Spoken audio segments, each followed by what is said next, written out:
কিন্তু সুযোগ সুবিধার পার্থক্য আকাশ আর পাতাল। এই বৈষম্য আমরা মানি না। আমাদের কোন শিক্ষক সমাজ শহীদ মিনার ত্যাগ করবে না। সরকারকে প্রজ্ঞাপন জারি করতেই হবে। শিক্ষক সমাজকে রাস্তায় রেখে জাতির যে উন্নয়ন আপনারা প্রত্যাশা করেন, এটি আপনাদের সম্পূর্ণ ভুল চিন্তা। ডক্টর ইউনূসের সরকার, অন্তর্বর্তীকালীন সরকার ইতিমধ্যে হাজারো ব্যর্থতার পরিচয় দিয়েছেন। আপনাদের সবচেয়ে বড় ব্যর্থতা হল 5 তারিখের পরে আপনারা দেশ গঠনের জন্য সারা দেশের মানুষের যে অব্যাহত সাপোর্ট পেয়েছেন।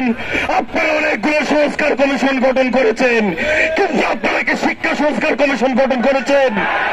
এটাকে অন্তর্বর্তীকালীন সরকারের জন্য লজ্জা নয়?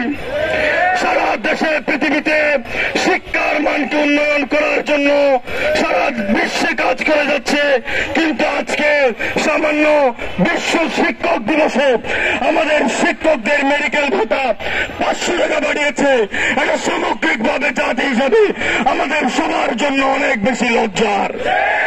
আমরা আজকে শহীদ মিনার থেকে স্পষ্টভাবে বলে দিতে চাই, আমাদের যে সম্মানিত এমপিভুক্ত শিক্ষকরা, আমার বাবা সহ যারা আছেন, তারা সরকারি শিক্ষকদের সমান সিলেবাস পাঠদান করিয়ে থাকেন, তারা সমানভাবে পরিশ্রম করে থাকেন, কিন্তু সুযোগ সুবিধার পার্থক্য আকাশ আর পাতাল। এই বৈষম্য আমরা মানি না।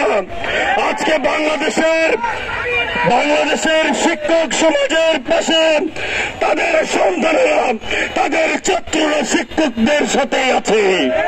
ঢাকা বিশ্ববিদ্যালয়ের শিক্ষার্থীরা আপনাদের সাথে আছে।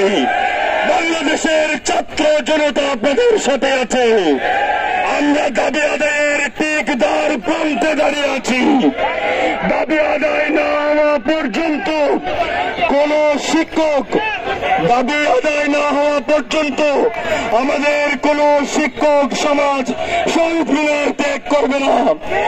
আজকে আমি দেখেছি আমার বাবা সহ সবাই মিলে যে কর্মবিরতি পালন করছে, সেই কর্মবিরতি অব্যাহতভাবে চলতেই থাকবে।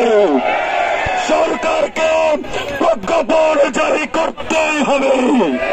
ইনকিলাব জিন্দাবাদ।